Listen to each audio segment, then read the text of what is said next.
will start on the 24th of August, and we'll have an opening on the 24th. We'll be there on the 25th and the 26th, and we'll finish on the 27th. We do have handouts so we can give those who are interested in going to Libreville. We are now vetting those who will be speakers and presenters. So please come and join us and make it a successful Gabon with the reorganization of AGOA. Do you have any of the handouts with you now? We sure do. We have plenty of them. Okay, all right, make sure that you leave some with us, okay? We will. We'll Thank continue you to very pass them much. out. And this gentleman right here? Thank you very much, Congressmember Bass and honorable member of the panel. My name is Joseph Mbangu. I am originally from the Congo, the DRC. It's sad to see that my native country still has been banned from AGOA. But I worked on AGOA in graduate school, and I studied its effect on the textile industry. And this is an industry that seems to have been successful insofar as AGOA is concerned in the past years. But the problem with the textile industry is that most of the plants have been moved from Asia, Malaysia, China, Indonesia to Africa. So technically, it's not African countries that are benefited from AGOA. So my question is, what is it being done? What measures have been taken this time to make sure that either we build capacity, we help countries build capacity in that area, or we make sure that not other countries are not benefiting from the benefit. And in the same respect, I would like to find out what has AGOA done this time to make sure that, because there is competition on the ground, mainly from China. Most African countries prefer trading with China than coming to AGOA. What has been done? What incentives have been made to make AGOA more preferable to trading with China? Thank you. Those comments and questions, I now want to open it back up to the panel, and I'd like to begin with Ms. Hamilton. Okay, lots of topics to address, but let me start with the trade capacity issue that the ambassador raised. There are 49 countries in sub-Saharan Africa. We don't have enough money to provide all the trade capacity needs that every single country on the continent has. So one of the things we're trying to do is be more strategic at how we do use the capacity. To be more strategic in how we do use the capacity that we do have. I've been working on AGOA for 15 years. The pot of money gets smaller and smaller every single year. I don't think it's, and I think someone mentioned this earlier, don't wait for the United States to do it. Figure out a way to develop government and private sector partnerships to do some of the things that you need doing. And we can assist with that. USAID is good for helping develop those types of partnerships. But don't wait for a big pot of TCB money to appear on the horizon, because I really don't think it's going to happen. The other thing I would say about the gentleman's comment about the textile industries and why is it preferable to trade with China than the United States, I think that China brings its own set of issues when they trade with partners, and the United States certainly brings our own set of ways that we do business. One of the things that AGOA is supposed to do is attract investment to your countries. And whether that investment comes from China or Europe or the United States, we think that those dollars can help build industries and create jobs in your countries. But I also want to remind you that investment doesn't necessarily go where it's needed, it goes where it's welcome. And that means that you put together the environment that creates something that U.S. investors want to come to your country and do business. That's why we have the criteria. That's why we're looking at things like human rights and labor issues and whether or not you're opening your market to our products. Those are things that are important, and those are things that U.S. companies think about. China may not care about some of those things, but we do care. So I would say to those of you who think that China is preferable to the United States, be careful what you ask for. You may get something you don't like. I'll just end there. Anyone else on the panel want to respond to any aspect? Mr. Diani? I want to emphasize again the issue about the country's strategy. It may not even require that much funding. You're talking about for each country to start with selecting the sector which they consider to have a comparative advantage on.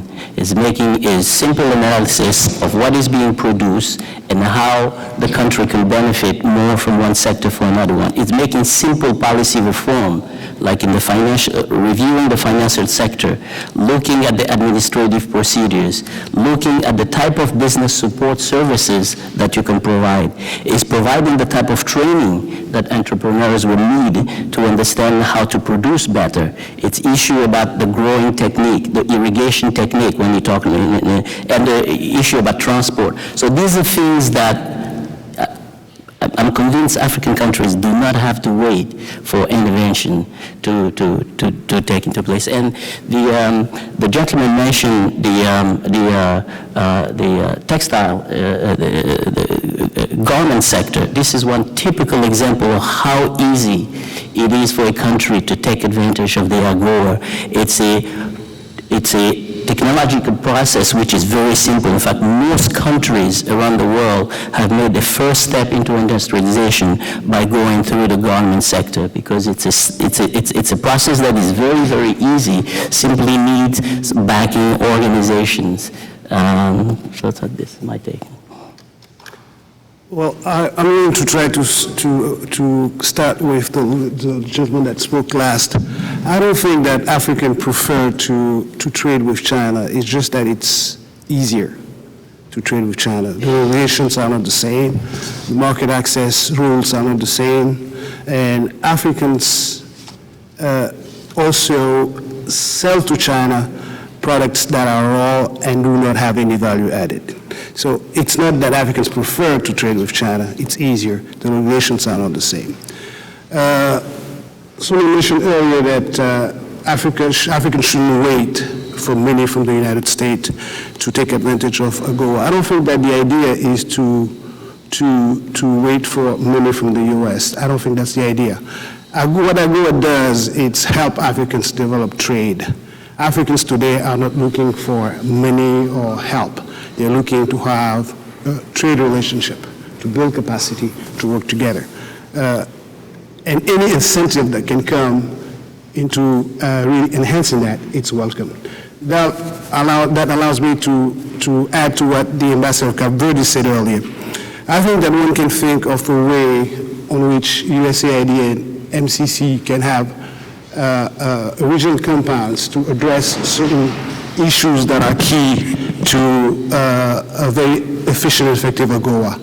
Infrastructure, for instance, transport, energy infrastructure, regionally dealt with, can also help in contributing into having a better AGOA. How does Cape Verde, with what they whatever they're trying to export to the United States, how do they move it from Cape Verde to Rhode Island, to Massachusetts, where the bulk of the Cape Verdean community is in the United States? Those kind of infrastructure, regional infrastructure, one can think of a compound. Gabon is not eligible under MCC's criteria for MCC compound. What about a regional compound, USAID, MCC, in the sub-region of Central Africa for energy, for instance? That way, Gabonese industry can have value added to certain products that can be exported to the United States. Wood, for instance. Wood was our first industry before oil. These are the kind of things that one might want to think about. To come back to Mr. Lundy, he mentioned a certain aspects that are good with current WTO, but there are also some issues that can be a challenge to the new AGOA on the current WTO negotiation in Geneva. There are really problems for Africans and also for AGOA. DFQF, if applied today, will completely What is DF? Duty-free, quota-free. If the consensus, the Hong Kong consensus is applied, then AGOA comes to zero. We're not going to take advantage of AGOA. That's something that we have to work on. We also have some challenges with TPP. if TTP goes the way it goes now, Africans will have a hard time competing with Vietnam. So we have those issues that we have to look into as well, and people have to be aware of it. Thank you. Mr. Williams. First, I would be remiss if I didn't. Your mic on? If I didn't turn on the microphone. I want to talk about something that we did. We put together a GOA Action Committee, and it was an effort to deal with some of the issues that we saw that were going to confront AGOA's passage. And I want to acknowledge that one of my co-chairs, Ron Dellums, has just arrived, and I want to thank Ron for his dedication and his service, and Steve for his help on the. And I think in the back of the room I have Bechtel, which is one of the corporate members, and we're going to expand that committee because I see that what we're talking about, we need resources. And I'm working with the corporate community here in the United States through the Chamber and through CCA to reach down to SMEs in Africa and here to get them more involved. What are SMEs? Small, moderate businesses, small, medium businesses, small business, the kind of business I run, tiny businesses. But we need to be involved in Africa. Now, I'm going to pick up on something that Shirley said. There's an opportunity that's coming up next month, and I know Ambassador Adamo can't push it as hard as I can, but this is the first AGOA forum since the passage of AGOA for the next 10 years. It shouldn't be a AGOA forum as usual. It should be special. It should be a full court press by all of the African ambassadors and their delegations, civil society that Fred is working to push on, has been working on for some time now. And it also, I'm suggesting that you might bring someone from your energy sector to come, because there is a session on Power Africa, and we need to expand Power Africa. Power Africa needs to be really enhanced, and we need energy and power. So I'm saying, let's take advantage of AGOA next month, be with Congressman Bass and other members of the Congress who are going to be in Gabon for the AGOA Forum. Thank you very much. I'm going to go back to the audience in just a second, but I also wanted to acknowledge one of the congressional giants, Congressman Ron Dellums. Please stand up.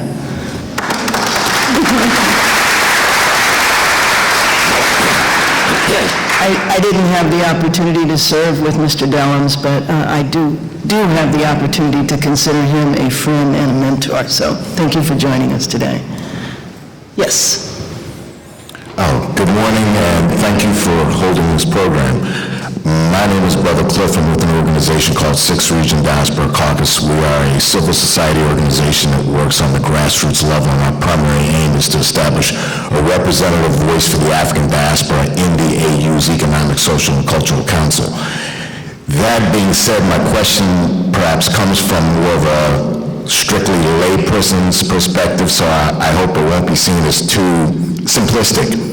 But my question is, how does Africa and the African countries, the continent as a whole, whether operating through AGOA or through GSP or whatever, avoid what I would consider to be the pitfalls of free trade? We recently saw a bit of a skirmish in Congress over TPP, TAA, TPA, various combinations of T's and P's and A's.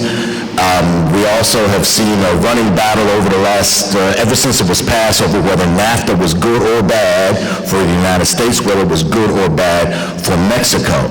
So how does the continent of Africa avoid essentially being subjected to what could wind up being a pillage of its resources and a subjugation of its people in the name of free trade versus fair trade? Thank you.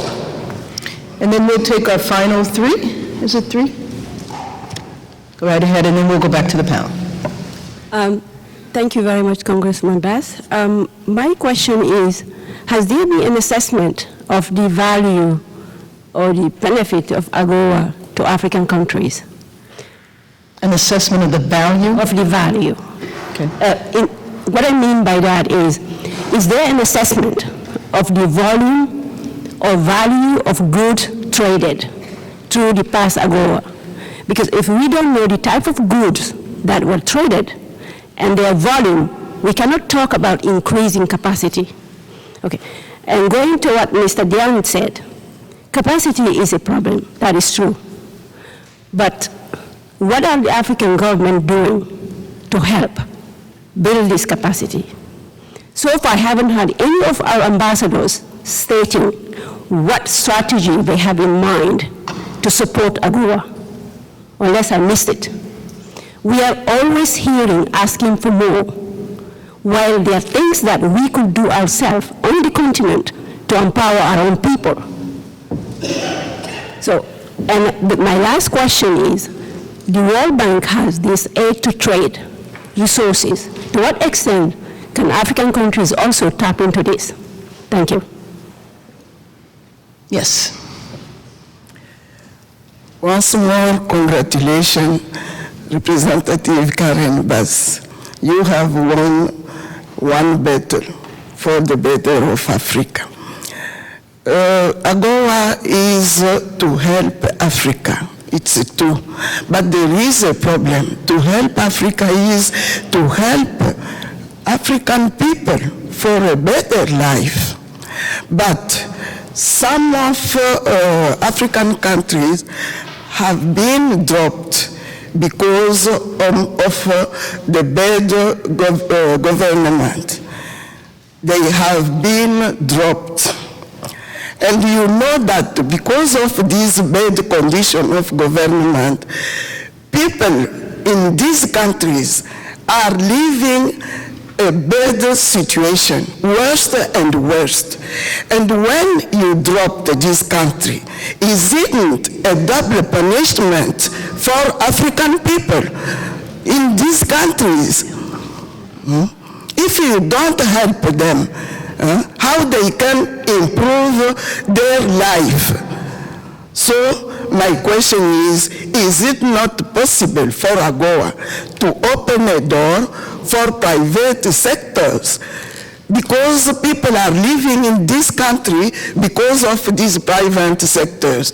It's not the government who are helped them. That is my question.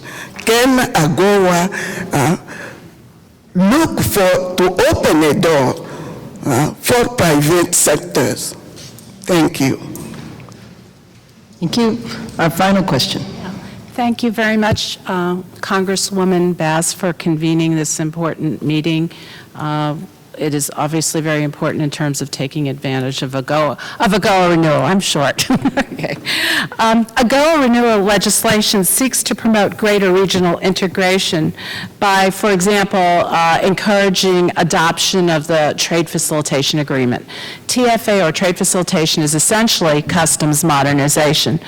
There are, of course, this year, the countries have to ratify the TFA, and they also have to undertake there's certain formalities. The question is, by the way, the WTO has its trade ministerial in Nairobi in December. My question is, what is being done on both sides in Africa, by African countries, and also by the U.S. to encourage ratification? By the way, I just want to make an observation to what Ms. Hamilton said. The Trade Facilitation Agreement provides donor assistance and capacity building for customs modernization, and there is funding, and it doesn't only come from the United States. It comes from the development banks, the World Bank, et cetera. Thank you. Okay, thank you very much. I'm going to ask our panel to respond and make any closing comments that they would like to make. Yes, Ms. Hamilton. Sorry. I just wanted to address the gentleman who asked about free trade versus fair trade and whether or not Africa is getting left behind. The point that I want to make about that is these 21st century type agreements that are taking place, TPP you mentioned, TTIP is another, we don't want Africa left behind. And that's one reason why the dialogue that we hope to have with our African trading partners to think about where we go beyond one-way trade preferences are so important. Because Africa would be the only region in the world outside of that body of FTAs or broader economic engagement. And we want to make sure that the continent doesn't get left behind. So that's one reason why, as we pursue these 21st century agreements with Asia and with Europe, that we're also thinking about what we can do with Africa. Not to exploit them, but to bring them into that circle of value chains and to make sure that they're part of what we're doing with the rest of the world. The comment from our dear friend who asked about DRC and being outside of AGOA, let me just say it's very difficult to take a country out of AGOA. This is something, and I actually chair the process, the interagency process that reviews country every year when we look at eligibility for AGOA. It's an extremely difficult decision to make. It's one that we make as an interagency. It's not just USTR, it's a number of agencies that are part of that process. And we only remove a country when we are really at a point where nothing can be done to solve the problem. And usually, the red line in the sand is a coup or terrible human rights abuses.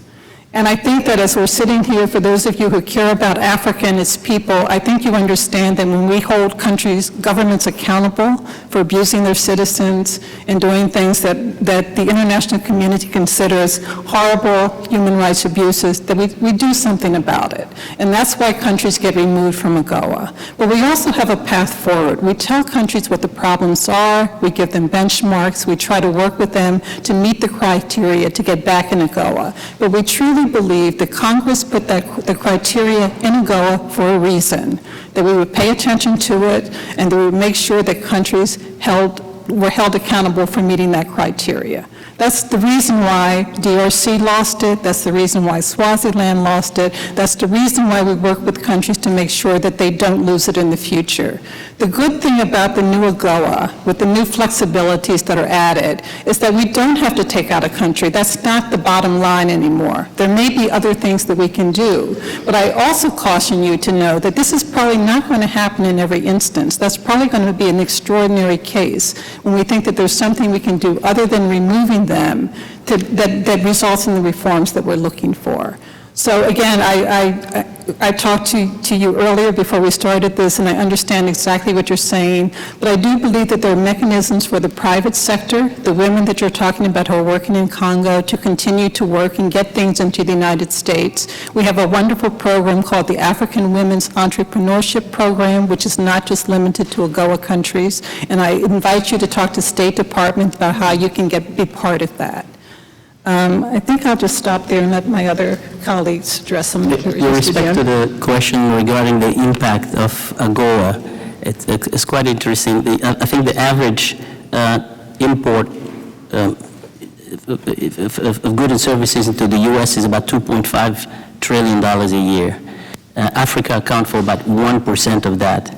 And that ratio has not changed substantially over the last 10 years that AGOA has been in place. But when you peel that data, you see that 70% of all AGOA, Southern Africa, AGOA's import, 70% of it is energy related, which is oil from mainly Angola, Nigeria. And the argument is that with or without AGOA, that may have existed anyway. Of the balance of 30%, 5 countries dominates, okay, that import, including South Africa, that imports a lot of the, cars. So the balance is roughly, for the remaining 35 countries, will be about $1 million of import under AGOA. So the information, I mean, the data is, you can interpret it the way you want, but my suggestion is that, I hate to beat a dead horse, is that the responsibility rests with the countries. AGOA is an enormous opportunity that has been offered. Most countries will fight to death for the privilege of having access to this market here. And AGOA is a license to do that, and it's up to the recipient to take advantage of it. To add to what Dr. Diani just said, and to answer your question, yes, there are data. You can have them. They're online with State Department, with USTR, on AGOA exchanges with African countries. And also, he had point out, countries such as Mali and Gabon, the only area on which we take advantage of AGOA today is the oil sector. That's why we have to have a country strategy and not depend solely on oil revenues or oil export through AGOA. Every country now is developing a country strategy. It also allows me to answer the question that the previous lady asked about the private sector, and she was asking what African ambassadors or what African countries are doing for the private sector using AGOA. AGOA for us is really a tool that will allow our countries to create or to enhance a private sector and to create a middle class. That's what we're trying to do. I mean, it's not the government that is going to export fish or shrimp to the United States. It will be the private sector. And in the new provision, there's also, in the new bill, there's a provision pertaining to women empowerment. So AGOA is really there for us to make sure that we create a middle class and a private economy, a private sector economy. These are the things that we're trying to do, all African countries together. We try to also move from the past where natural resources are exported raw. We're trying to really add value to our natural resources, at least first stage processing, at least that. And every African country is going to try to do that. And we're in the process of doing it us all. So in conclusion, I'd like to say that the AGOA Forum will take place, the Ministry will take place in Gabon from August 24th to August 27th. The theme of the forum is AGOA at 15, charting a course for sustainable U.S.-Africa trade and investment partnership. You are all invited. It's an open invitation. You are all welcome. I'll be there, and a lot of my colleagues will be there with us. I'm really honored to be here. Thank you. I'm honored and humbled to be here. And I'd like again to extend on behalf of the African Ambassadors Group, on behalf of my co-chair of the Economic Development Group, our sincere thanks to you, to all your colleagues, Republican Democrats, for all the support, to the private, for the civil society, to American corporations, Bechtel and others that were very, very supportive in the work that we did to have these 10 years authorization for the first time in history. Thank you again. And before I have Mr. Williams close us out, Emily Schaefer, where is it? Emily is going to mention about registering for the AGOA Forum. Yes, thanks. I don't have much to add beyond what Connie and Ambassador Moussa have already said. I work for the State Department. I'm helping Ambassador Moussa and Connie with the preparations for the AGOA Forum. I would just, for those who don't know, the AGOA Forum is mandated in the AGOA legislation. It's a yearly meeting between senior U.S. government officials and African trade ministers and other senior officials. This year, Government of Gabon are hosts in Libreville, Gabon. So just a little bit of background. Ambassador Moussa mentioned the theme. We're really, as Connie mentioned earlier, as our president is emphasizing, we're really focused on celebrating that we have AGOA for another 10 years, utilizing it better this 10 years, and then looking post-AGOA. We really have to together come up with a shared vision for where we're going after this 10 years. So our programs and themes are focused on that theme, on better utilization of AGOA, regional integration. There's a panel MCC is leading on regional integration. We're going to be talking about implementation of the WTO Trade Facilitation Agreement. We've got panels on everything from youth to IT connectivity to managing health outbreaks like Ebola. So it's going to be a great program. So I would just say register. The government of Gabon has a registration website. It's agoa.ga, and the public can all register there. There's a separate U.S. government registration process, so talk to one of us if you're with the U.S. government. But we hope to see you there. There's a great side program. Civil society is putting together a very robust program, side events, private sector side events. And there'll be a trade expo going on, so people can present their products. There'll be great products to look at from Africa and the United States. Thank you. Anything else? Thank you very much. Mr. Williams. Well, for me, this has been, AGOA has been a real labor of love. But I would be remiss if I didn't say that Leadership Africa does programs in Africa. We came by AGOA because we knew that it was important for us to work on AGOA if we were going to have effective programs. So our goal has always been poverty reduction in Africa. It has been education, it's been training, it's been those kind of social development themes, and we've worked in many, many African countries, but we saw an opportunity to assist in getting AGOA through because employment is one of the key goals. Now, I look at AGOA as a process. It's a starting point, it's a reference. By itself, it's not going to do anyone any good.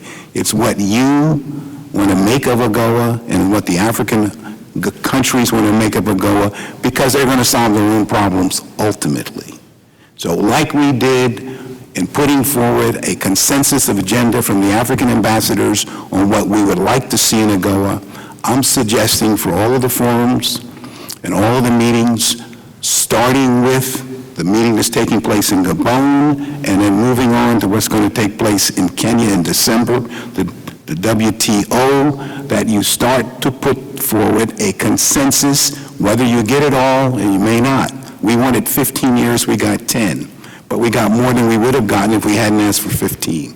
It's the same kind of process that I think we need to continue to push forward, and I want to say that the AGOA Action Committee is here. It's going to continue to work. If I can get the former congressman to continue to be co-chair, if I can keep Steve pushing forward, if I can keep my private sector companies involved, we will continue to be supportive of AGOA and improvements and enhancements to AGOA. Thank you very much.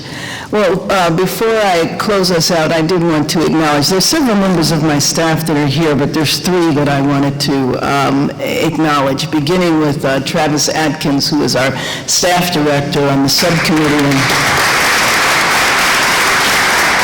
has done a wonderful job in pulling together back-to-back policy breakfasts. We had one just a few days ago highlighting the Mandela Washington Fellows, and so I wanted to thank him for his leadership. And then we have a staff member who is leaving, I believe today or tomorrow is her last day, Sarah Nitz. Sarah, raise your hand.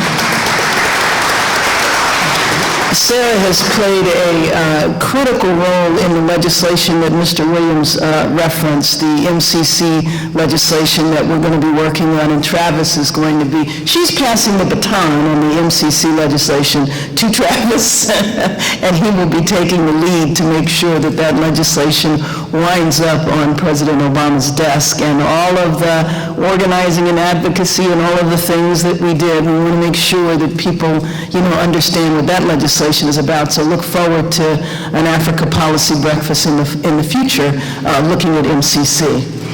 And then I want to acknowledge Margot Sullivan, who I have personally appointed as an ambassador. Margot Sullivan, I think, raise your hand. Margot came on my staff a few years ago as a Pearson Fellow from the State Department, and we kind of locked the door and haven't let her out after that.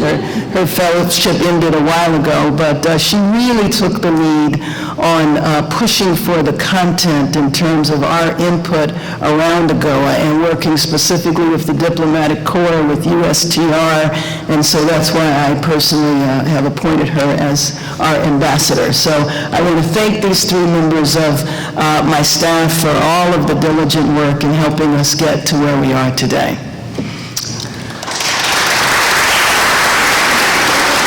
And I want to thank, finally, an incredible panel that was very informative. I think we hit on all of the various aspects. And as was said in the beginning, we're here to celebrate the fact that we finally did get AGOA reauthorized. But as Mr. Williams said in the beginning, now we are at day one. Now it's about implementation, it's about strengthening, it's about the additional pieces of legislation and input that we need to make sure that AGOA is very successful. So thank you to the audience and thank you to the panel.